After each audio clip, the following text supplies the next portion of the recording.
नमस्कार दोस्तों, excellence hub India के इस सेशन में आपका बहुत बहुत स्वागत है।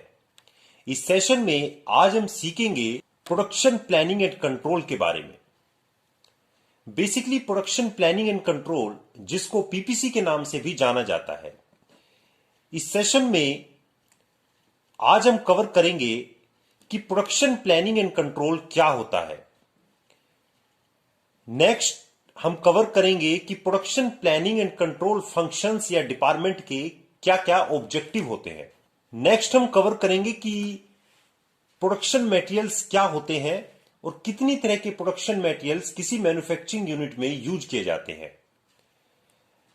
नेक्स्ट हम डिस्कस करेंगे कि बिजनेस साइकिल क्या होता है। Next we will discuss about the product structure, कि जो एक फिनिश प्रोडक्ट, जो एंड प्रोडक्ट हम कस्टमर को डिस्पैच करते हैं, उसका बेसिकली स्ट्रक्चर क्या होता है, कितनी तरह के मटेरियल्स उस फिनिश प्रोडक्ट में यूज होते हैं। Next we will discuss about the material requirement planning. Material requirement planning क्या होती है। We will discuss also of the objective of material requirement planning. Material requirement planning के ऑब्जेक्टिव क्या होते हैं। And at last, we will discuss about the working structure of material requirement planning. Material requirement planning का working structure क्या होता है, material requirement planning कैसे काम करती है और material requirement planning के अंदर क्या input जाते हैं और क्या output हमें मिलता है। So इन सभी points पर आज हम डिटेल में डिस्कशन करने जा रहे हैं। So we start with the definition of the production planning and control. हम सबसे पहले समझेंगे कि production planning and control क्या होता है। Basically production planning and control एक ऐसा मैनेजमेंट सिस्टम है जो ये इंश्योर करता है कि हमारा complete business cycle smoothly run हो। जो मैन्युफैक्चरिंग प्लांट के अंदर जो डिफरेंट डिपार्टमेंट्स होते हैं, पीपीसी डिपार्टमेंट या प्रोडक्शन प्लानिंग डिपार्टमेंट उनके बीच में एक ब्रिज की तरह काम करता है, जिससे कि कहीं भी कोई भी स्टॉपेज ना हो, कहीं भी कोई भी डिलेज ना हो और हमारा बिजनेस साइकिल स्मूथली रन होता रहे और जो कस्टमर्स की और मैनेजमेंट की हमसे एक्सपेक्टेशंस हैं वो हमारी फुलफिल होती रहे। बेसिकली अगर ब्रॉड लेवल पर बात करें तो पीपीसी डिपार्टमेंट के दो मेजर ऑब्जेक्टिव होते हैं।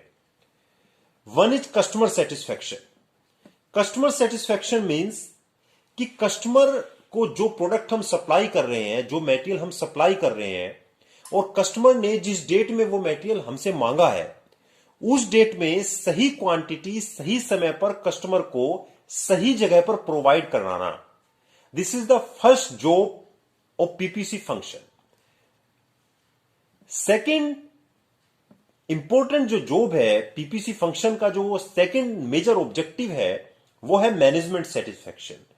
मैनेजमेंट सेटिस्फैक्शन मींस जो कस्टमर को हम जो प्रोडक्ट सप्लाई कर रहे हैं, उस प्रोडक्ट को प्रोड्यूस करने के लिए जो रिसोर्सेज हम यूज कर रहे हैं, यानी जो material, man power, machines and other resources जो हम यूज कर रहे हैं, उनका ऑप्टिमम यूटिलाइजेशन हो।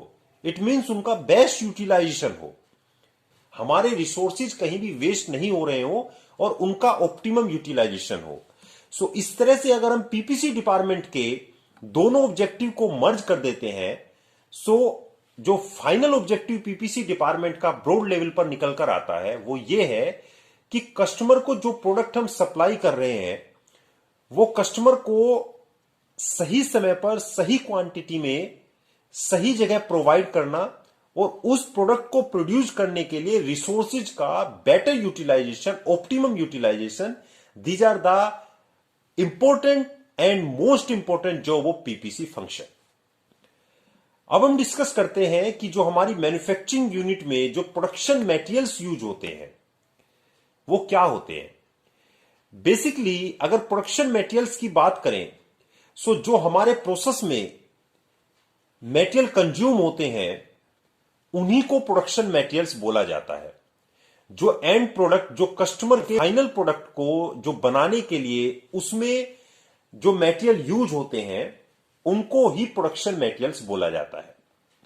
Basically production materials broad level पर जो होते हैं, सबसे पहले हमारा फिनिश गुड्स होता है। फिनिश गुड्स हमारा वो प्रोडक्ट होता है जो हम कस्टमर को डिस्पैच करते हैं। अब इस फिनिश गुड्स को बनाने के लिए उसमें डिफरेंट डिफरेंट तरह के मटेरियल्स होते हैं। एक हमारे रॉ मटेरियल होता है, फिनिश गुड्स को बनाने में जो बेस मटेरियल होता है उसको रॉ मटेरियल बोला जाता है। बेसिकली रॉ मटेरियल वो मटेरियल होता है जो हम किसी सप्लायर या किसी थर्ड पार्टी से परचेज करते हैं, बट ये अभी प्रोडक्शन में यूज नहीं हुआ होता। नेक्स्ट हमारा सेमी फिनिश गुड्स होता है। सेमी फिनिश गुड्स हमारा वो मटेरियल होता है जिस पर कुछ प्रोसेसेस हो चुके होते हैं बट कुछ प्रोसेसेस होने अभी बाकी होते हैं। यानी इसको सेमी फिनिश गुड्स को हम कस्टमर को डिस्पैच नहीं कर सकते, इस पर कुछ प्रोसेसेस होने बाकी होते हैं। वो प्रोसेस होने के बाद ये हमारा फिनिश गुड्स में कन्वर्ट होता है। नेक्स्ट जो होता है वो हमारा चाइल्ड पार्ट्स होते हैं, या जिनको बीओपी भी जो है बोला जाता है। BOP means boat out parts. Child parts basically नाम से ही ये समझ में आ रहा है कि चाइल्ड पार्ट्स हमारे छोटे पार्ट्स होते हैं। Child parts basically raw material जो हमारा बेस मटेरियल होता है उसके साथ चाइल्ड पार्ट्स हमारे असेंबल होते हैं। लाइक अगर हम एक गाड़ी का डैश बना रहे हैं या पैनल बना रहे हैं तो जो हमारा बेस मटेरियल होगा वो हमारी सीट्स होंगी। जो स्टैंपिंग के अंदर जो सीट्स यूज होंगी, जो सीट्स होंगी हमारी, वो हमारा बेस मटेरियल होगा। बट वेल्डिंग के टाइम पर उस सीट्स में बहुत सारे फास्टनर्स, नट बोल्ट वगैरह हम वेल्डिंग करेंगे। सो वो जो नट बोल्ट हैं, जो फास्टनर्स हैं, वो हमारे उनको चाइल्ड पार्ट्स बोला जाता है। So these are the production materials. Next, एक अगर प्रोडक्ट के स्ट्रक्चर की बात करें, एक जो फाइनल प्रोडक्ट होता है जो हम कस्टमर को डिस्पैच करते हैं, अगर हम उसके स्ट्रक्चर की बात करें तो अगर हमारा फाइनल प्रोडक्ट यहां पर टेबल है, एक हम टेबल हमारा फाइनल प्रोडक्ट है। सो ये हमारा टेबल है। इस टेबल को बनाने में एक हमारी टॉप असेंबली यूज हो रही है, एक हमारी सपोर्टेड असेंबली यूज हो रही है। और इस टॉप असेंबली को भी बनाने के लिए हमारे ब्रैकेट यूज हो रहे हैं एंड ब्रैकेट के साथ वुड स्क्रू यूज हो रहे हैं। सेकंड, सपोर्टिंग असेंबली को बनाने के लिए हमारा एक सेंट्रल सपोर्ट यूज हो रहा है और साथ में 2 साइड सपोर्ट यूज हो रहे हैं। सो इस तरह से जो टेबल है, टेबल हमारा फिनिश गुड्स है, फिनिश गुड्स या फाइनल प्रोडक्ट। एंड जो top assembly and support assembly है ये हमारे सेमी फिनिश गुड्स है। एंड जो सेंट्रल सपोर्ट और साइड सपोर्ट है, these are the raw materials. And bracket and wood screw, these are the child parts. So एक अगर फाइनल प्रोडक्ट के प्रोडक्ट स्ट्रक्चर की बात करें तो उसमें एक हमारा फिनिश गुड्स होता है, सेमी फिनिश गुड्स होते हैं, रॉ मटेरियल जो बेस मटेरियल होता है, एंड चाइल्ड पार्ट्स होते हैं जो रॉ मटेरियल या बेस मटेरियल के साथ as a supported material use किए जाते हैं। तो ये एक फाइनल प्रोडक्ट का स्ट्रक्चर होता है। नाउ अब हम बात करते हैं बिजनेस साइकिल की, कि बिजनेस साइकिल क्या होता है। बेसिकली बिजनेस साइकिल की अगर बात हम करें तो सबसे पहले बिजनेस साइकिल जो स्टार्ट होता है वो receiving sales order from customer और फोरकास्टिंग। यानी जो हमारा कस्टमर होता है उससे हमें कुछ प्रोडक्ट का ऑर्डर मिलता है।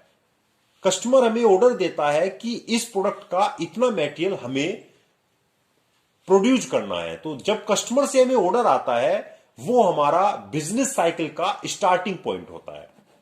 So receiving sales order from customer और फोरकास्टिंग, यानी जो हमें फाइनल प्रोडक्ट, हमें क्या प्रोडक्ट कितनी क्वांटिटी में जो है बनाना है, उसके 2 तरीके हो सकते हैं। एक तो हो सकता है कि हमें कस्टमर से डायरेक्टली जो है सेल्स प्लान मिल रहा है। अगर हमें कस्टमर से डायरेक्टली सेल्स प्लान नहीं मिल रहा है तो दूसरा तरीका हो सकता है कि फोरकास्टिंग बिहाफ पर, यानी पिछले 1 साल 2 साल या 3 साल में किस प्रोडक्ट की हमने कितनी क्वांटिटी किस कस्टमर को सेल की है, उस बिहाफ पे भी हम अपना सेल्स प्लान बना सकते हैं। सो ये हमारा बिजनेस साइकिल का फर्स्ट स्टेप होता है।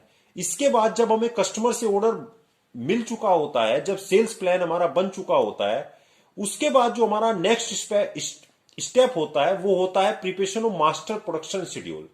यानी डिफरेंट कस्टमर और डिफरेंट प्रोडक्ट के जो शेड्यूल होते हैं, जो सेल्स प्लान होते हैं, उनको हम मर्ज करते हैं, उनको हम एक मास्टर शीट में अपडेट करते हैं।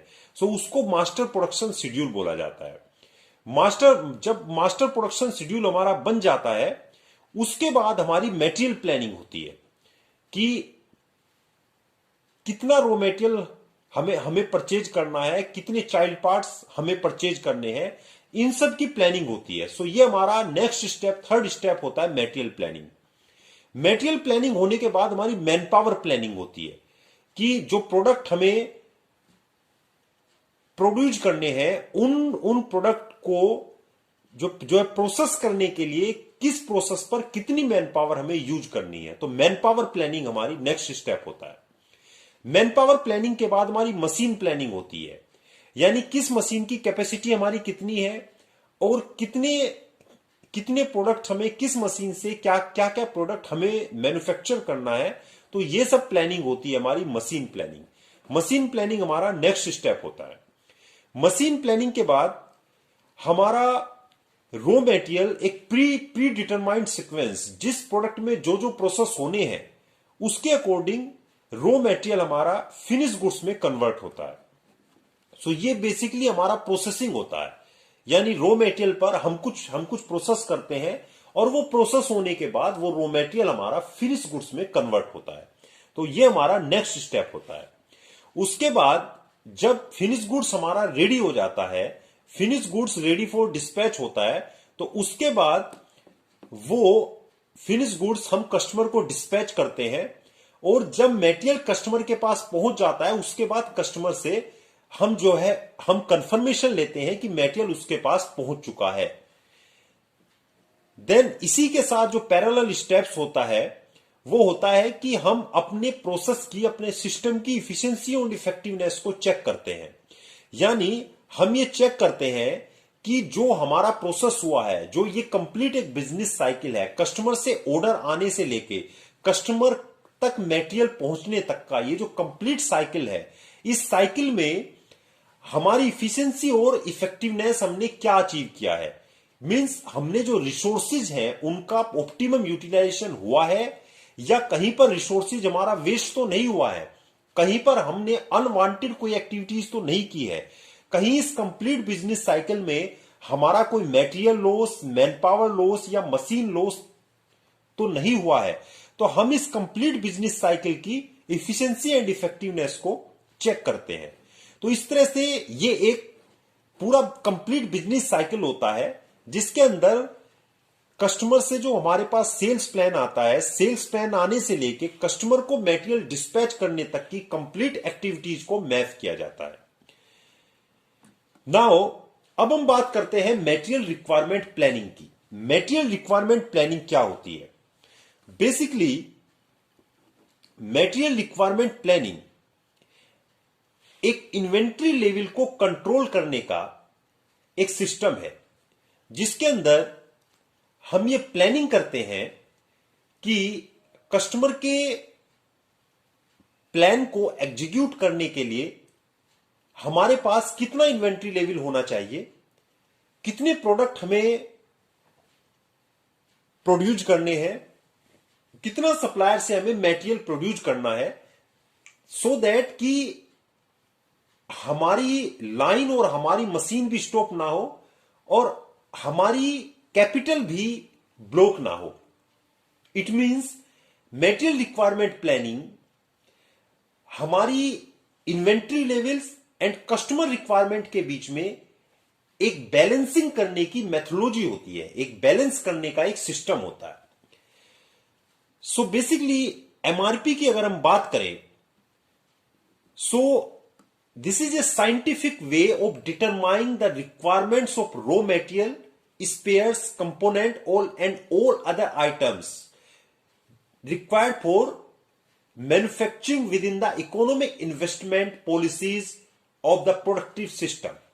यानी मटेरियल रिक्वायरमेंट प्लानिंग एक साइंटिफिक वे है, एक मैथमेटिकल वे है जो कैलकुलेशंस के बिहाफ पर हम ये कैलकुलेट करते हैं कि कितना मटेरियल हमें सप्लायर से परचेज करना है कि जिससे कि हमारी लाइन भी स्टॉपेज ना आए, जिससे कि हमारी मशीन्स पर भी कोई स्टॉपेज ना आए, हमारी कस्टमर रिक्वायरमेंट भी डिले ना हो, कस्टमर को हम सही समय पर सही माल प्रोवाइड भी करें और हमारी कैपिटल भी कम से कम ब्लॉक हो, हम कम से कम मटेरियल परचेज करें जिससे कि हमारी कैपिटल कम से कम ब्लॉक हो।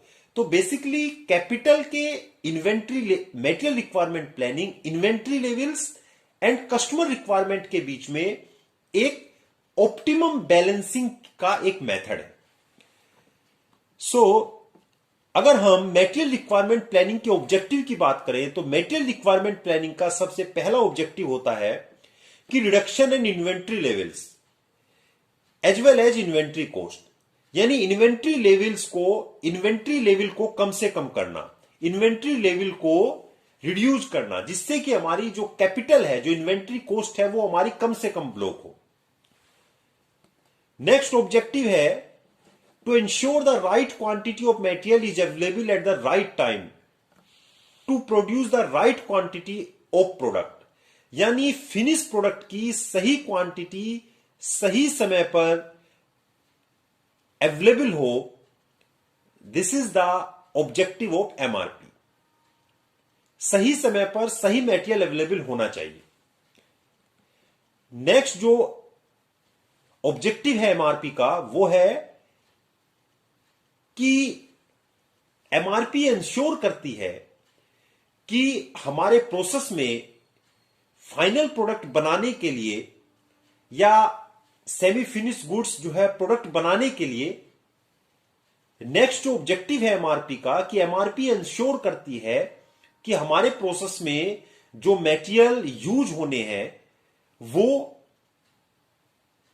हमारे पास अवेलेबल हो और मटेरियल की अनअवेलेबिलिटी की वजह से हमारे प्रोसेस, हमारी मशीन्स और लाइन पर कोई स्टॉपेज ना आए। नेक्स्ट जो ऑब्जेक्टिव है एमआरपी का कि एमआरपी के थ्रू हम ये इंश्योर करते हैं कि हमारे प्रोसेस में जो मटेरियल यूज होने हैं, जो रॉ मटेरियल या जो कंपोनेंट्स यूज होने हैं, वो हमारे पास अवेलेबल हो। Next material requirement planning ensure करती है कि जो कस्टमर को हमें जिस टाइम पर जो मटेरियल डिस्पैच करना है वो हमारे पास अवेलेबल होना चाहिए। नेक्स्ट एमआरपी के थ्रू हम ये कैलकुलेट करते हैं कि जो भी प्रोडक्शन ऑर्डर हमें कस्टमर को डिस्पैच करना है, जिस डेट में हमें डिस्पैच करना है उसके बिहाफ पर वो प्रोडक्शन ऑर्डर किस डेट में स्टार्ट होना चाहिए, यानी प्रोडक्शन ऑर्डर की ओपन डेट की कैलकुलेशन होता है behalf on the lead time. यानी अगर एक प्रोडक्शन ऑर्डर हमें कस्टमर को आज की डेट में डिस्पैच करना है या आज से 10 दिन बाद डिस्पैच करना है, तो वो ऑर्डर किस डेट में ओपन होना चाहिए, किस डेट में वो फर्स्ट प्रोसेस पर लोड होना चाहिए। तो एमआरपी के थ्रू हम ये कैलकुलेशन भी करते हैं। नाउ अब अगर हम एमआरपी के वर्किंग स्ट्रक्चर की बात करें तो basically MRP material requirement planning, MRP के अंदर कुछ इनपुट डाले जाते हैं। एमआरपी एक सिस्टम है, एक टूल है। ये हमारा सॉफ्टवेयर बेस्ड भी हो सकता है और ये हमारा मैनुअल भी हो सकता है। बेसिकली एमआरपी के अंदर कुछ इनपुट जाते हैं और उन इनपुट के बिहाफ पर कुछ आउटपुट हमें मिलता है। सो एमआरपी के अंदर जो इनपुट जाते हैं वो सबसे फर्स्ट इनपुट है, एमआरपी के अंदर मास्टर प्रोडक्शन शेड्यूल हम डालते हैं। मास्टर प्रोडक्शन शेड्यूल एक इनपुट जाता है, यानी मंथ में किस प्रोडक्ट का हमें कितनी क्वांटिटी प्रोड्यूस करनी है, इस तरह से एक पूरी summarise sheet, complete summarise sheet master production schedule की फॉर्म में एमआरपी के अंदर फर्स्ट इनपुट जाता है। अब मास्टर प्रोडक्शन शेड्यूल जो है वो दो तरह से हमारे पास हो सकता है। मास्टर प्रोडक्शन शेड्यूल हमारे पास दो तरह से हो सकता है। वन इज कि हमें कस्टमर से डायरेक्टली सेल्स प्लान मिल रहा है, और अगर कस्टमर से डायरेक्टली सेल्स प्लान हमारे पास अवेलेबल नहीं हो रहा है तो हम जो पिछले कुछ टाइम पीरियड में किस प्रोडक्ट की कितनी क्वांटिटी हमने सेल की है उसके बिहाफ पर हम मास्टर प्रोडक्शन शेड्यूल बना सकते हैं। मास्टर प्रोडक्शन शेड्यूल के बाद जो नेक्स्ट इनपुट होता है जो एमआरपी में जाता है वो होता है bill of materials. Bill of materials basically एक प्रोडक्ट स्ट्रक्चर होता है कि जिसके अंदर फाइनल प्रोडक्ट जो हम बना रहे हैं, उस फाइनल प्रोडक्ट को जो है बनाने के लिए क्या क्या रॉ मटेरियल्स, क्या क्या सेमी फिनिश गुड्स और क्या क्या चाइल्ड पार्ट्स या बोट आउट पार्ट्स उस फाइनल प्रोडक्ट को प्रोड्यूस करने के लिए उस प्रोडक्ट में बनने हैं, उस प्रोडक्ट में लगने हैं।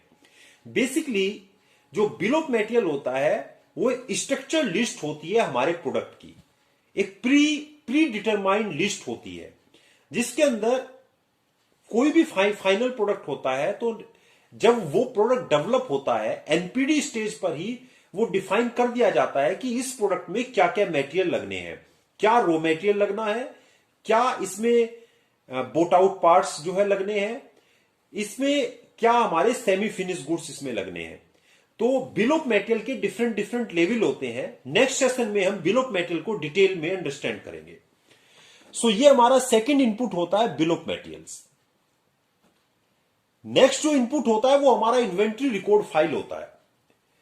बेसिकली इन्वेंट्री रिकॉर्ड फाइल क्या होता है कि master production schedule and bill of material in दोनों को जब हम मल्टीप्लाई करते हैं तो हमारी raw material boat out parts, raw material and boat out parts या चाइल्ड पार्ट्स की रिक्वायरमेंट कैलकुलेट होकर आ जाती है कि मास्टर प्रोडक्शन शेड्यूल से हमें यह पता चला कि इस प्रोडक्ट की कितनी क्वांटिटी इस मंथ में हमें प्रोड्यूस करनी है या इस ईयर में हमें प्रोड्यूस करनी है। वहां से हमें क्वांटिटी मिली और बिल ऑफ मटेरियल से हमें ये पता चला कि इस प्रोडक्ट को बनाने के लिए क्या रॉ मटेरियल यूज होना है, कितनी क्वांटिटी यूज होनी है, क्या बोट आउट पार्ट्स यूज होने हैं, कितनी क्वांटिटी यूज होनी है। तो मास्टर प्रोडक्शन शेड्यूल को जब हम बिल ऑफ मटेरियल से मल्टीप्लाई करेंगे तो उस प्रोडक्ट की उस मंथ की हमारी टोटल रॉ मटेरियल की रिक्वायरमेंट और टोटल चाइल्ड पार्ट्स या बोट आउट पार्ट्स की रिक्वायरमेंट कैलकुलेट होकर आ जाएगी। बट उसके बाद हमें जो सप्लायर को ऑर्डर करना होता है उसके बाद एक इन्वेंट्री रिकॉर्ड फाइल होती है।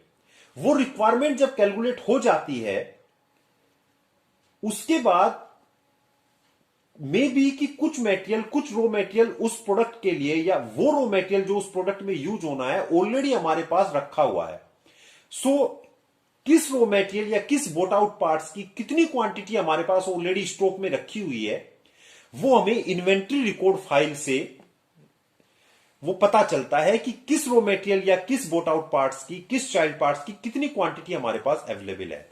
तो मास्टर प्रोडक्शन शेड्यूल और बिल ऑफ मटेरियल से जो रिक्वायरमेंट हमारी कैलकुलेट होती है रॉ मटेरियल्स की, उसमें से इन्वेंट्री जितना स्टॉक हमारे पास उस प्रोडक्ट का रखा हुआ है उस स्टॉक को माइनस करने के बाद जो क्वांटिटी आती है वही हम सप्लायर को ऑर्डर करते हैं, वही हम सप्लायर से परचेज करते हैं। सो ये हमारा तीसरा इनपुट है मटेरियल रिक्वायरमेंट प्लानिंग का। अब जो हमारा फोर्थ इनपुट होता है वो प्रोडक्ट वाइज लीड टाइम, यानी एक जो फाइनल प्रोडक्ट हमारा है, जो फिनिश प्रोडक्ट है, वो प्रोडक्ट स्टार्ट टू एंड बनने में हमें कितना टाइम लगेगा, वो product wise lead time material requirement planning के अंदर फीड किए जाते हैं।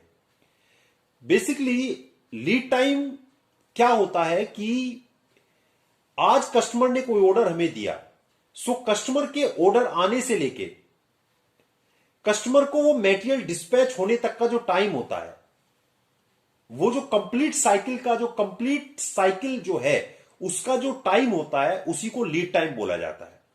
तो product wise lead time basically time and motion study के थ्रू, वर्क स्टडी के थ्रू हम प्रोडक्ट वाइज लीड टाइम की जो है कैलकुलेशन करते हैं। टाइम स्टडी कैसे करते हैं इसके ऊपर भी एक नेक्स्ट सेशन में हम एक वीडियो के थ्रू अंडरस्टैंड करेंगे कि टाइम स्टडी कैसे की जाती है, work study, time study and motion study क्या होती है। सो यहां पर मटेरियल रिक्वायरमेंट प्लानिंग में जो हमारा फोर्थ इनपुट जाता है वो प्रोडक्ट वाइज लीड टाइम जाता है। सो इस तरह से मटेरियल रिक्वायरमेंट प्लानिंग के अंदर हमारे 4 इनपुट गए। One is master production schedule, second is bill of material, third is inventory record file and fourth is जो प्रोडक्ट वाइज लीड टाइम। सो ये चारों इनपुट जाने के बाद अब जो मटेरियल रिक्वायरमेंट प्लानिंग से हमें आउटपुट मिलता है वो क्या मिलता है। फर्स्ट आउटपुट जो हमें मिलता है कि what production material to order to make finish goods, यानी फिनिश गुड्स बनाने के लिए, फाइनल प्रोडक्ट बनाने के लिए हमें किस रॉ मटेरियल की, किस प्रोडक्शन मटेरियल्स की रिक्वायरमेंट होगी। यानी एमआरपी से हमें यह मिलता है कि एक फाइनल प्रोडक्ट, हमें फाइनल प्रोडक्ट ए बनाने के लिए उस फाइनल प्रोडक्ट में क्या रॉ मटेरियल लगा हुआ है, क्या रॉ मटेरियल हमें चाहिए, क्या बोट आउट पार्ट्स हमें चाहिए, क्या चाइल्ड पार्ट्स हमें चाहिए, ये सब एमआरपी के थ्रू हमें मिलता है। नेक्स्ट जो एमआरपी का आउटपुट होता है, व्हाट क्वांटिटी टू ऑर्डर, यानी रॉ मटेरियल हमारे पास आ गया कि रॉ मटेरियल, एक प्रोडक्ट, फाइनल प्रोडक्ट ए के लिए, ए में A1 रॉ मटेरियल हमें चाहिए। अब वो फाइनल प्रोडक्ट ए की जितनी क्वांटिटी मास्टर प्रोडक्शन शेड्यूल से हमें मिली, उस क्वांटिटी के लिए कितना प्रोडक्ट रॉ मटेरियल A1 हमें सप्लायर से जो है परचेज करना है। सो वो क्वांटिटी, वो रॉ मटेरियल की क्वांटिटी जो हमें सप्लायर से परचेज करनी है, वो हमें मटेरियल रिक्वायरमेंट प्लानिंग एमआरपी से ही मिलती है कि कितनी क्वांटिटी हमें सप्लायर से परचेज करनी है। नेक्स्ट, कब परचेज करनी है, यानी कब हमें सप्लायर को ऑर्डर देना है रॉ मटेरियल का, और कब वो मटेरियल हमें सप्लायर से रिसीव होना है। नेक्स्ट जो एमआरपी से हमें मिलता है कि वेयर टू ऑर्डर, किस सप्लायर को हमें ऑर्डर करना है। यानी एक ही रॉ मटेरियल के हमारे पास 5 सप्लायर है, सो हम किस सप्लायर को वो ऑर्डर करना है, किस सप्लायर को ऑर्डर करना हमारे लिए बेनिफिशियल होगा। सो वो भी हमें मटेरियल रिक्वायरमेंट प्लानिंग से ही मिलता है। नेक्स्ट, मटेरियल रिक्वायरमेंट प्लानिंग हमें रॉ मटेरियल के लीड टाइम को भी जो है बताती है। यानी मटेरियल रिक्वायरमेंट प्लानिंग से हमें यह पता चलता है कि अगर आज हम सप्लायर को कोई मटेरियल ऑर्डर कर रहे हैं तो वो रॉ मटेरियल हमें कब रिसीव होगा।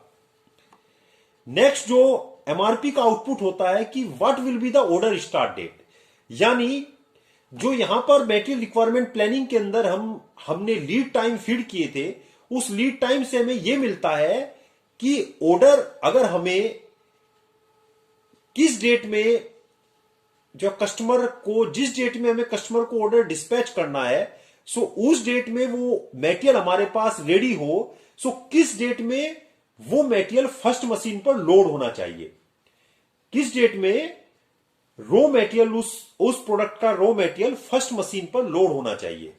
यानी अगर एक प्रोडक्ट ए है, एक प्रोडक्ट ए के 1000 पीस हमें 10 तारीख में कस्टमर को डिस्पैच करने हैं, यानी कस्टमर की जो डेट है, जो कस्टमर डेट है वो 10 तारीख है, 10th ऑफ द मंथ, 10 तारीख में एक क्वांटिटी हमें प्रोडक्ट ए की कस्टमर को डिस्पैच करनी है, और उस प्रोडक्ट ए का जो लीड टाइम है वो 5 दिन है। सो अगर 10 तारीख में हमें वो मटेरियल कस्टमर को देना है तो 5 दिन उसका लीड टाइम है, तो 5 दिन माइनस करके जो उसकी ऑर्डर स्टार्ट डेट होगी वो 5 तारीख होगी। यानी अगर हम 5 तारीख को हम अपने फर्स्ट प्रोसेस पर उस प्रोडक्ट का रॉ मटेरियल लोड करेंगे तो ही वो जो है 10 तारीख में हम कस्टमर को फाइनल प्रोडक्ट दे पाएंगे। सो एमआरपी से हमें यह भी पता चलता है कि हमारे ऑर्डर की start date, order open date, जो प्रोडक्शन ऑर्डर है उसकी ओपन डेट क्या होगी। सो इस सेशन में हमने डिस्कस किया कि प्रोडक्शन मटेरियल्स क्या होते हैं, प्रोडक्शन प्लानिंग एंड कंट्रोल क्या होता है, मटेरियल रिक्वायरमेंट प्लानिंग क्या होता है, उसके ऑब्जेक्टिव क्या होते हैं। अब नेक्स्ट सेशन में हम बिल ऑफ मटेरियल को डिटेल में डिस्कस करें। अगर आपको वीडियो पसंद आया हो तो चैनल को शेयर एंड सब्सक्राइब करना ना भूलें। Thank you.